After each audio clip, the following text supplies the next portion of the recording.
Welcome to Living Life on the Max with Keisha B. Spivey, a weekly podcast that will challenge you and encourage you to live your best life yet.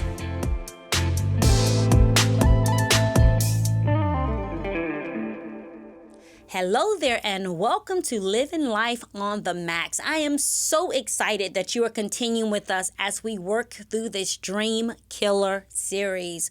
If you hadn't joined us, let me give you a quick recap about what we've been talking about these last few weeks. We talked about how you can have a dream and you can have vision, you can have passion, you can have desire. But if you're not on the lookout for dream killers, you may look up and then realize that this dream that you were holding so near and dear to your heart, that it is gone. So we talked about the first dream killer, which was discouragement. You know, discouragement is dangerous and discouragement does not discriminate. And if we're honest, every now and again, we all dip down into it, but the secret is not to stay there. The secret is to recognize how you've landed there and to have a plan to get up out of it.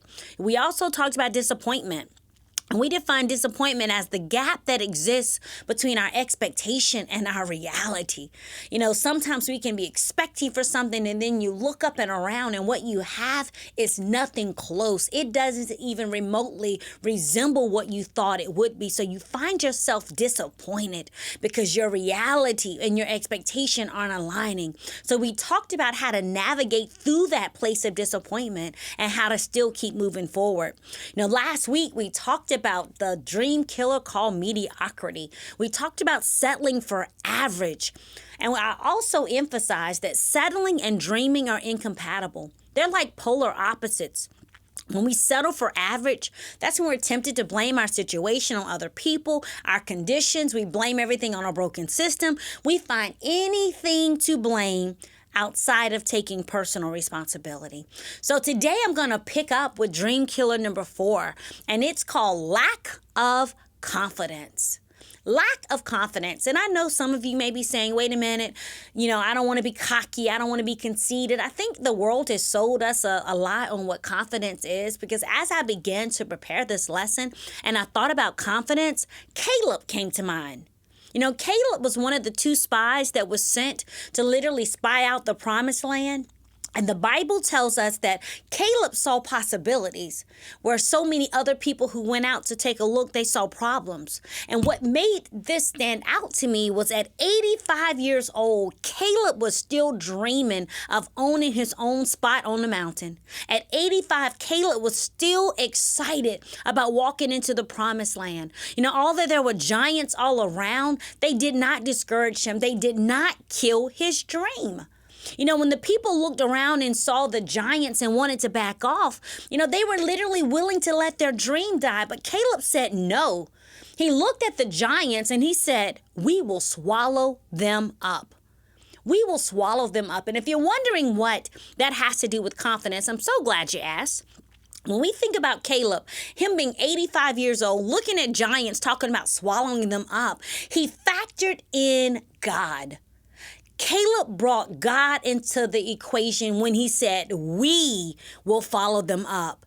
You know, we means I have a confidence in someone and something greater than me, and I just get to be a part of the process. Caleb said, we will swallow them up. So as you study about Caleb a little bit more, you'll see that the Bible says Caleb has a different spirit. He had a different spirit, and we're going to deep dive that in a little bit. But I want you to think about this in the lens of dreams. The one who said, wait a minute, we can take that mountain. The one who says, disregard the giants, I'm going for the promise. And we talk about him having a different spirit. You have to think about it from the lens of dreams for a moment being fragile. You think about dreams, they make you vulnerable. Dreams expose you. You got to think about Caleb. There were only 2 people who said, we can take this. And the rest of them said, no, we need to go back. Caleb didn't look around for approval. He didn't look around for support. He didn't lose heart because he understood he had a confidence in someone greater than himself. No, not Caleb. Caleb didn't lean on the opinions of others. He leaned on his track record with God. He wasn't cocky. He wasn't overconfident in himself. Caleb was confident in God. This different spirit that Caleb had was centered in on God. He didn't lean on his own strength. He didn't lean on his own understanding, but Caleb leaned on the rock. You know, Caleb has what I like to call a Godfidence. A Godfidence. Godfidence knows and comes when you, wait a minute, you know God for yourself. When you have a personal relationship with him, you have a Godfidence because you realize I'm not showing up on the scene alone. I'm not walking through this situation alone. I don't have to have the solutions myself. I don't have to have it all figured out because God is with me and he never leaves me and he never forsakes me.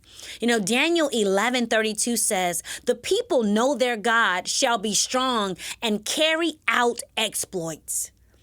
Exploits indicate that God can show you how to exploit or utilize or benefit from, find opportunity in, even in the worst of situations. It doesn't matter what you're facing. Your confidence isn't what you can do. It's not in what you can do. It's not in what you know. It is in God.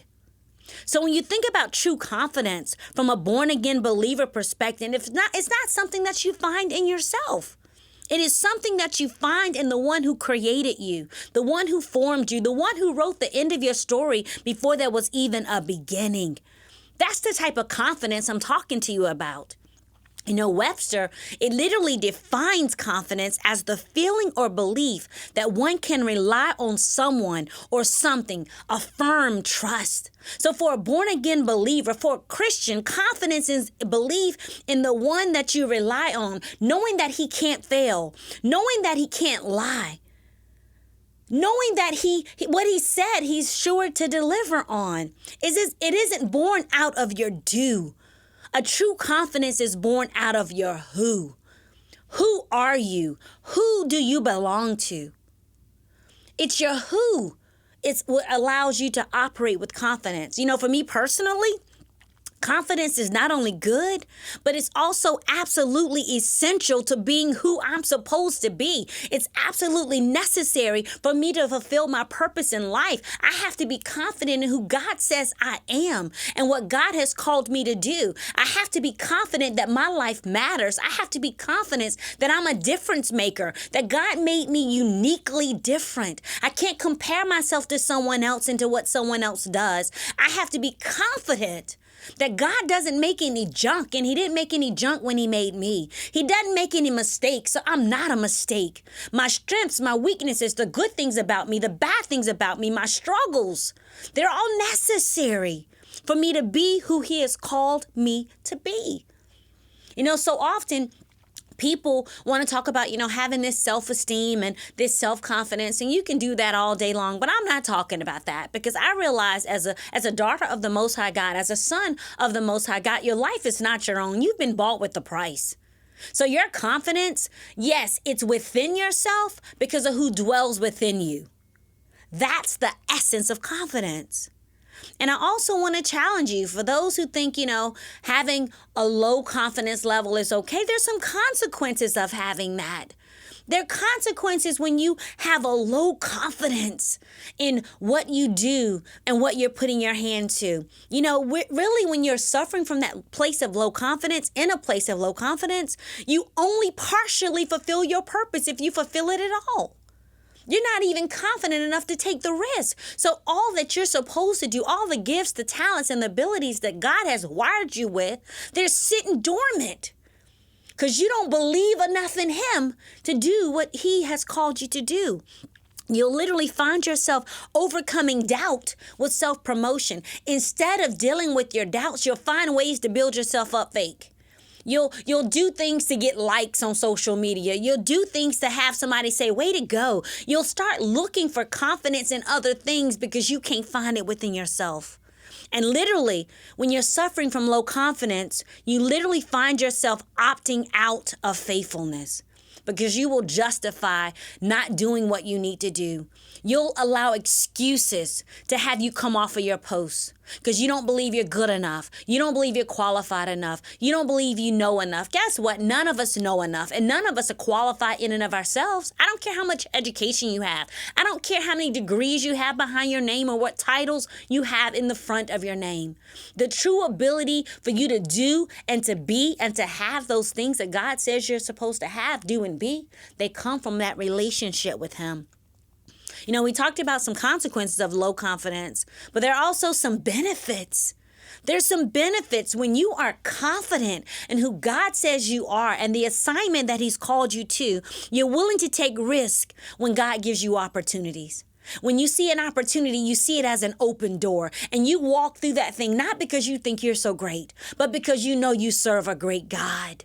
And you understand that He's a gentleman in your life and He's opening doors of opportunity for you. So you're confident to walk through it, even with your issues, because you realize God can still use your issues. Even with your mess, God can still use you as you are leaning on Him and you're pressing into Him and you're striving to be more like Him.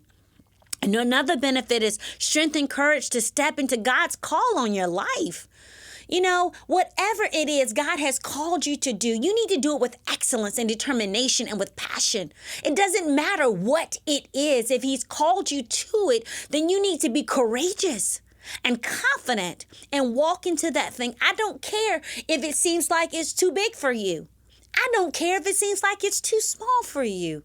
Sometimes you have to be courageous and step into a position that you think that you're more qualified for, but you still have to be confident that God hasn't put you in that place, or God hasn't told you to step back or to step down without leading you into a prepared place.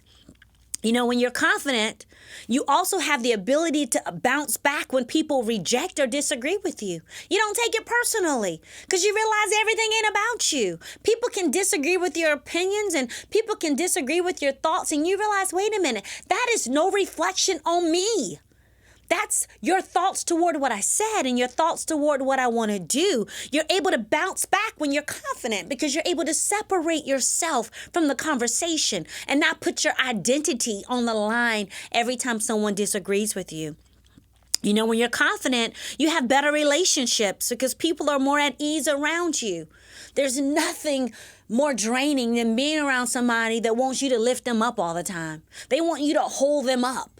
So they make you uncomfortable so you don't go around them. But when you're in a room with people who know who they are, why they are, what they're doing, whether they're doing it 100% right or not, but they're willing to take the risk, then in that room, people can be more comfortable because you're human. You're working, you're growing, you're becoming, you're moving, you're progressing. Lastly, when you're more confident, more opportunities come your way because people believe that you believe in you.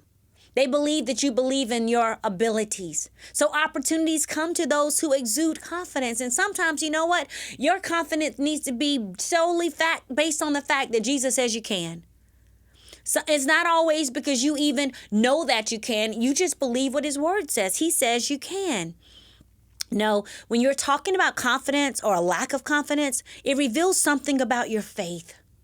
Your level of confidence about yourself and about your life and about your purpose and about your vision and about your destiny. It speaks to your faith. I want to read this to you. I wrote it down and I want to make sure I read it just like I got it.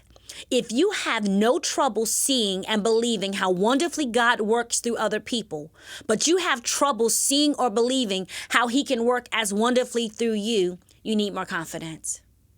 If you can see God doing all these great things and using all these other people, but you can't see it in yourself, you need more confidence. You need to believe what God believes about you. And you're sitting here, maybe you're listening to this saying, you know what, Keisha, this is good, but I don't know where to start. Let me tell you, where you start is having a little talk with Jesus. Have a little talk with Jesus. Be honest about how you see yourself, about how you feel about yourself. And then I need you to ask Him to remind you what He says about you. Who does He say that you are? How has He made you? Get Him to remind you of who you are in Him. And then I need you to ask Him to reveal where the lack of confidence really comes from. Is it from a trauma? Is it from a disappointment? Is it from something back in your childhood?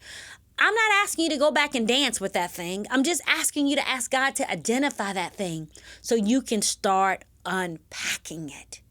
So you can start unpacking it. You need to be okay with not liking the answers that you get to those questions, but you still need to ask them anyway. Confidence is not about you. It's about the one who's called you. It's about the one who qualifies you. It's about the one who says you can. It's about the one who says all things are possible to the man or woman that believes. So when you want to think about your confidence, get you off your mind. It ain't about you, boo. It's about the God who dwells on the inside of you. And if you can't see him because all you can see is you, then you need to realize you've made yourself an idol. And you're standing in between you and who God says you are. If you've enjoyed this message, share it with a friend. Subscribe to this podcast so that we can stay connected. And until we chat again, I got one more Dream Killer lesson. But until we chat again, do you to the max, and God bless you.